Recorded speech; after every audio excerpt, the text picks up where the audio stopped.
मैं doctor Mahendra Kumar Sharma, associate professor in EAFM, M Com final EAFM, paper number 206, development economics, विकास का अर्थशास्त्र में यूनिट सेकंड में प्राकृतिक संसाधनों में कंटिन्यू। आज मैं वन संसाधन फॉरेस्ट रिसोर्सेज के बारे में आपको बताऊंगा। प्रिय विद्यार्थियों, हमारा प्राकृतिक संसाधन नाम का चैप्टर चल रहा है। उसमें लगातार कंटिन्यू में नेक्स्ट जो हमारा प्राकृतिक संसाधन है वो वन संसाधन है, फॉरेस्ट रिसोर्सेज है, जिसके बारे में मैं आपको आज बताऊंगा या उस पर प्रकाश डालूंगा। किसी भी देश के प्राकृतिक संसाधनों में वनों का अत्यंत महत्वपूर्ण स्थान है, परंतु भारत में वनों के अधीन क्षेत्र तो पर्याप्त है और न ही उनका उत्पादन काफ़ी है। भारत में वनों के अधीन कुल 7 करोड़ हेक्टेयर भूमि है, जो कुल क्षेत्र का लगभग 22%, 89% है। देश की उष्णकटिबंधीय जलवायु और कृषि प्रधानता को देखते हुए ये क्षेत्र अपर्याप्त है। सन 1952 में राष्ट्रीय वन नीति प्रस्ताव में कहा गया था कि भारत में कुल भौगोलिक क्षेत्र के 1/3 हिस्से में वन होने चाहिए। इस लक्ष्य को सन 1988 की राष्ट्रीय वन नीति में फिर से अनुमोदित किया गया।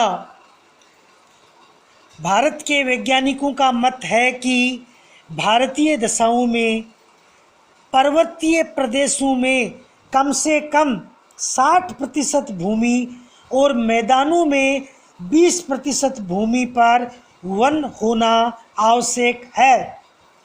पिछले 60 वर्षों में वनों के अंतर्गत और क्षेत्र लाने के प्रयास किए गए हैं, परंतु प्रगति असंतोषजनक है और उपलब्धियां सीमित हैं। इसके अलावा चिंता का एक और विषय ये है कि बढ़ती हुई जनसंख्या के दबाव के कारण सन 1950-51 के बाद से लगभग 47 लाख हेक्टेयर वन भूमि को कृषि कार्यों, बड़ी जल परियोजनाओं, औद्योगिक बस्तियों आदि के लिए इस्तेमाल में लाया जा चुका है, परंतु सन 1980 में वन संरक्षण एक्ट के पारित होने से इस प्रवृत्ति पर कुछ रोक लगी है।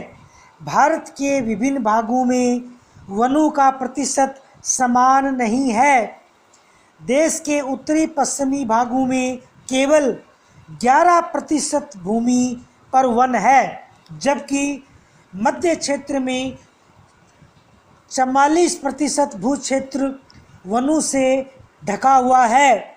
वनों के अंतर्गत क्षेत्र का लगभग 20% भाग हिमालय तथा उसके तराई के क्षेत्र में तथा 75% से अधिक प्रायद्वीपीय भारत में पाया जाता है। गंगा के मैदानों में वनों के अंतर्गत क्षेत्र 5% से भी कम पाया जाता है। पर्यावरण संतुलन की दृष्टि से वनों का ये असमान वितरण भारत के लिए उचित नहीं है। नेक्स्ट में वनों के लाभ पर प्रकाश डालता हूँ। वनों का राष्ट्र की अर्थव्यवस्था में महत्वपूर्ण स्थान होता है। वन उद्योगों को कृषि का सहायक उद्योग मात्र स्वीकार करना ठीक नहीं है। वनों का राष्ट्रीय आय में योगदान लगभग 1% तथा 1 लाख व्यक्तियों को प्रत्यक्ष रूप से वन उद्योग में काम मिला हुआ है। और 3 लाख अन्य व्यक्ति वनों पर पूर्ण रूप से निर्भर न होते हुए भी अपनी जीविका के लिए इस उद्योग पर आश्रित हैं। वन भारत के 3 करोड़ से भी अधिक पशुओं को चारा प्रदान करते हैं। मुख्य वन उत्पादन औद्योगिक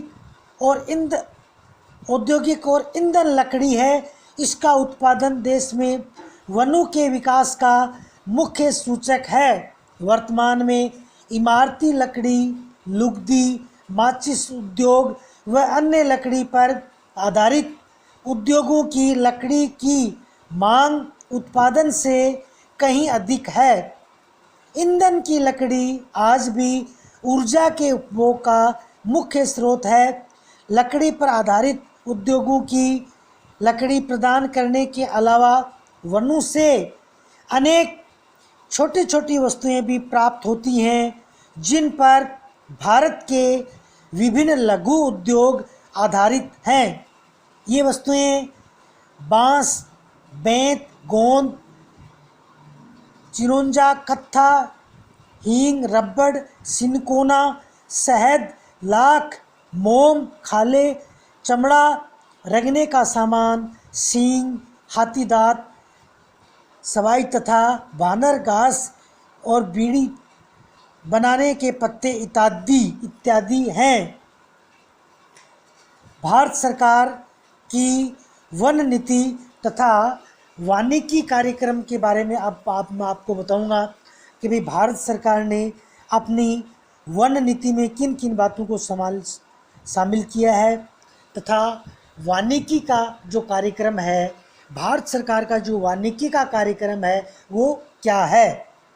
स्वतंत्रता से पहले भारत की विदेशी सरकार ने वनों के संरक्षण और विकास के लिए कोई महत्वपूर्ण कार्य नहीं किया। जनसंख्या के बढ़ते हुए दबाव के कारण तथा वनों की लकड़ी की बढ़ती हुई मांग के कारण वनों की अंधाधुंध कटाई की जाती रही। स्वतंत्रता के बाद भारत सरकार ने 13 मई सन 1952 को अपनी वन नीति घोषित की। इस वन नीति में भारत सरकार ने अपना ये निश्चय स्पष्ट किया कि इस देश में समस्त क्षेत्रफल का 1/3 भाग वनों से आच्छादित किया जाना चाहिए। सन 1952 की वन नीति की मुख्य बातें निम्नलिखित हैं। फर्स्ट, भूमि से अधिकतम उत्पादन का उद्देश्य ध्यान में रखकर संतुलित उपयोग करना चाहिए। सेकंड है, जलवायु तथा भौतिक दशाओं में सुधार करने के लिए वृक्षारोपण करना चाहिए। थर्ड है, राजस्थान में मरुस्थल के होने वाले विस्तार को नियंत्रित करना और नदियों द्वारा जल भूमि क्षरण को वन रोपण द्वारा रोकना। फोर्थ पॉइंट है, पशुओं के लिए चारागाह तथा लकड़ी प्राप्त करने के उद्देश्य से वनों को विकसित करना। फिफ्थ है, इमारती और यातायात तथा उद्योगों में प्रयोग होने वाली लकड़ी की पूर्ति बढ़ाना। और नेक्स्ट पॉइंट 6 है, निजी वनों को सरकारी नियंत्रण में लाकर उनकी स्थिति में सुधार करना। सन 1952 की वन नीति के विभिन्न लक्ष्यों को ध्यान में रखते हुए भारत सरकार ने कई कदम उठाए।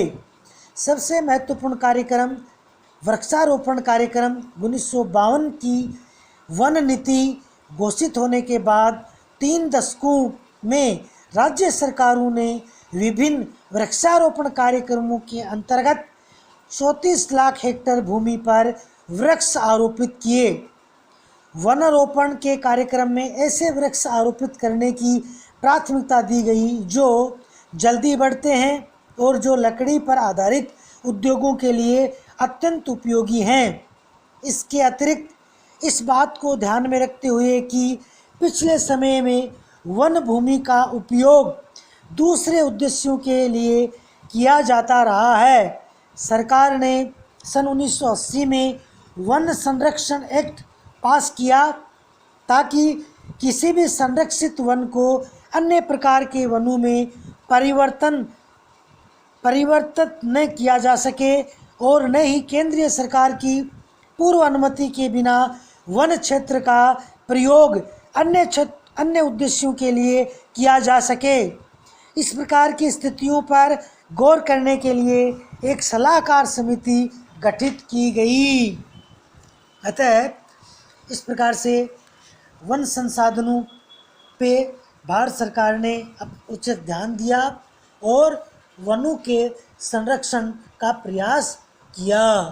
धन्यवाद।